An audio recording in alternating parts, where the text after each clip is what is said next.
கொஞ்சம் மாசத்துல எக்ஸாம்ஸ் வேற வரப்போகுது. எப்பவும் லாஸ்ட் மினிட்ல படிக்கிற நானே அதிசயமா படிக்க உட்காரலான்னு பார்த்தா அப்பதான் ஃபோன் நோண்டலாமா, ஏதாவது சாப்பிடலாமா, இல்ல பாட்டு கேட்கலாமான்லாம் தோணுது. சரி, அப்படியே ஒரு 10 நிமிஷம் படிச்சாலும் படிக்கிறது எதுவுமே மண்டையில ஏறவே மாட்டேங்குது. செம்ம கடுப்பா வருது. இத காரணமா வச்சே அப்புறமா படிச்சுக்கலான்னு மூடி வச்சிருவேன். ஆனா என்னைக்காவது ஒரு நாள் படிச்சு தானே ஆகணும். எனக்கு இப்படி இருக்க பிடிக்கலையே, என்ன பண்ணலாம், ஐடியா கூட. நான் கொடுப்பேன், ஆனா நீ அதை சீரியஸா எடுத்துட்டு ஃபாலோ பண்ணணும், சரியா? சரி, முதல்ல என்னன்னு சொல்லு. சிம்பிள், ரெண்டு விஷயம்தான். ஒன்னு மெடிடேஷன், இன்னொன்னு கண்ட்ரோலிங் டிஸ்ட்ராக்ஷன்ஸ். உடனே மெடிடேஷனானு பார்க்காத. அதை எப்படி பண்றதுன்னு நமக்கு ஒழுங்கா சொல்லி தராததால தான் நமக்கு தெரியல.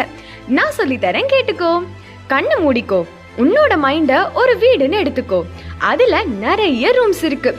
இப்போ என்னோட மைண்ட்ல சொடுக்கு, செமஸ்டர் எக்ஸாம்ஸ், அக்கா மேரேஜ், பொங்கல், சீரீஸ், தீபாவளி இதெல்லாம் இருக்கு. அது மாதிரி உன்னோட மைண்ட்லயும் இருக்கும். இப்போ ஒரு பால் எடுத்துக்கோ. அதுதான் உன்னோட ஃபோக்கஸ். அதை எந்த ரூம்ல எடுத்துட்டு போறியோ உன்னோட ஃபோக்கஸ் அந்த ரூம் சம்பந்தப்பட்ட டாபிக்ல மட்டும்தான் இருக்கணும். என்னோட பாலை நான் தீபாவளி என்ற ரூம்க்கு எடுத்துட்டு போறேன். கதவை சாத்திடு. அங்க நான் வாங்கின பட்டாசு, சாப்பிட்ட ஸ்வீட்ஸ், தீபாவளி ரிலேட்டடான விஷயங்கள் தான் நான் பார்க்குறேன். நீ தியானம் பண்ணும்போது உன்னோட பால் நீ சூஸ் பண்ற ரூம்குள்ள மட்டும்தான் இருக்கணும்.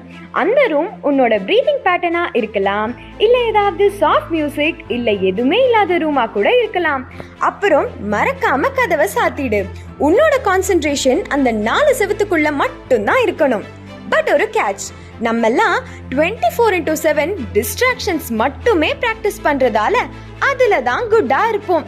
ஸோ தியானம் பண்றது ஸ்டார்டிங்ல கொஞ்சம் கஷ்டமா இருக்கும். அதுக்கு எக்ஸ்ட்ராவா நீ டிஸ்ட்ராக்ஷன்ஸ் குறைக்கணும். Phone, WhatsApp, social media usage குறைக்கணும். ஒரு நாளைக்கு 2 hours யூஸ் பண்றேன்னா அதை first 1 hour 30 minutes, next 1 hour, next 30 minutes கம்மி பண்ணிக்கோ. அண்ட் ஆல்சோ தியானம் டெய்லி ப்ராக்டிஸ் பண்ணணும் to get good at it.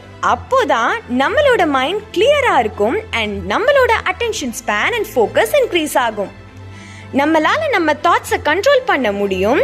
Exam டைம்லயும் full கான்சென்ட்ரேஷனோட நிறைய நேரம் படிக்க முடியும். வாவ், எங்கடா இருந்த நீ இவ்வளோ நாளா? இது தெரிஞ்சிருந்தா எப்போல இருந்தோ நல்ல மார்க்ஸ் வாங்கியிருப்பனே. ஐடியாக்கு தேங்க்ஸ்பா. பேசாம யூடியூப்ல போட்டு காசு ஆக்கிட வேண்டியதுதான். இந்த டிப்ஸை ஃபாலோ பண்ணிட்டு மறக்காம உங்க எக்ஸ்பீரியன்ஸை கமெண்ட் பண்ணுங்க மக்களே. கண்டிப்பா லைக், ஷேர் அண்ட் சப்ஸ்கிரைப் பண்ணுங்க.